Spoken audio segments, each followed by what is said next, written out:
All right, next up, and this has more to do with just communicating effectively, and that is to learn how to use analogies and also learn how to do storytelling. In fact, going back to comedians, I use comedians as an example because I feel like comedy is one of the most challenging forms of entertainment. You're standing on a stage, people are expecting you to try to make them laugh, and you'll notice that some of the best comedians tell stories. This is how they tell their jokes. They'll tell stories. Stories draw us in. It's the original ways that we passed on information as humans. This is what we did around the fire. You know, when we were cave people, before we learned how to write and record information, is we would tell stories, and stories draw us in. In fact, what's the story? Is it the warrior's journey? That's known as a common hero's journey. Yeah. Hero's journey. Thank you. It's a common way to tell a story, and you see it present in many, many different movies and stuff, and it pulls to us in a particular way. And that just kind of shows you the power of storytelling. So when you're trying to convey a message, you're trying to talk about information and teach someone something, think of ways to convey it with analogies, and think of stories you could tell. Like one example of an analogy that we've used many, many times is to communicate the relationship between the central nervous system and muscles. Your muscles are like speakers. Your central nervous system is like an amplifier. And without a strong amplifier, the biggest, strongest speakers produce hardly any sound. So right away, you don't need to understand human physiology to understand now the relationship between your central nervous system and your muscles. That analogy is very effective.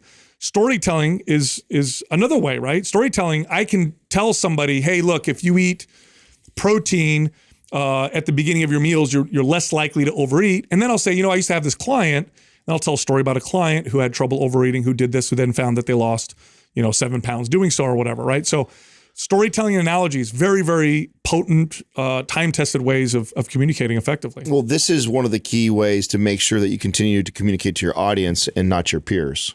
So if you're very educated in your field and you have this desire to start a podcast, and then because you've acquired all this knowledge, I went to school for 8 years, I've been in the industry for 10, 15 years, I've got this wealth of knowledge around this topic or space.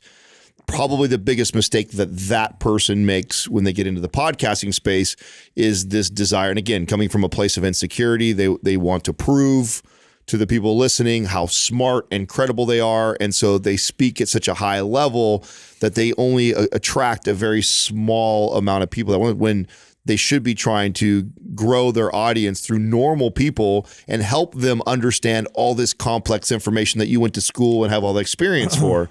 This is very much so the thing that, and by the way, people always want to see us get challenged by some doctor or some new fitness nerd kid that comes up. And a lot of times we don't entertain it, not because we can't go round for round with somebody like that.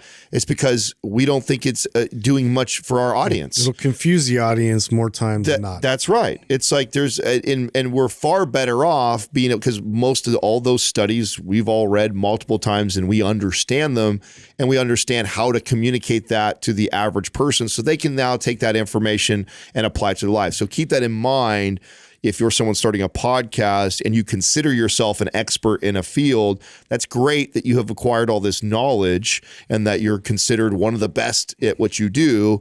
But remember, when you are going out in the podcast space and the general population is searching for your podcast, one of the things that will keep them coming back is your ability to storytell and create analogies to be able to disseminate all that knowledge you have down to layman's terms or something that's applicable to their life. Yeah.